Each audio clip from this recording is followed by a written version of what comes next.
Hello and welcome to Real Economy. It's the middle of winter here in Europe and I can tell you it's feeling cold outside today. So imagine feeling this cold in your own home. Well, that's the case for tens of millions of Europeans who can't afford to heat their homes as they're dealing with the current COVID crisis and soaring energy prices. Coming up, Fanny Gore is in Bulgaria where the vulnerable are being given a hot meal and help with heating. But first, here's your crash course on what's behind energy poverty. Over 35 million Europeans are unable to keep their homes warm this winter.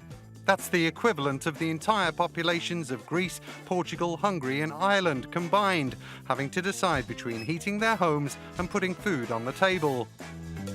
The two root causes of energy poverty are low incomes and living in buildings with low energy efficiency.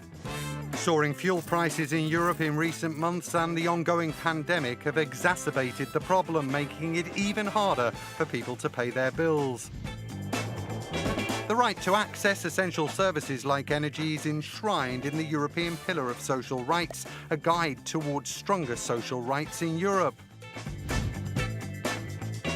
The EU has outlined measures it suggests countries put in place to keep fuel prices low, including emergency income support and tax reductions. In France, the number of people using food banks like this one in Paris has jumped by more than 30% since the start of the pandemic. Across Europe, people are struggling to pay for food and rising energy bills. In Bulgaria, more than a quarter of the population can't afford to heat their homes. That's the highest level in Europe, followed by Lithuania and Cyprus. Fanny Gore headed to Bulgaria, where the European Fund for Aid to the Most Deprived is helping some of the most vulnerable people. During the winter, temperatures regularly drop below zero in Bulgaria. Finding the money to heat one's home, especially for the most vulnerable, who often can't afford to stay warm, can be a huge worry.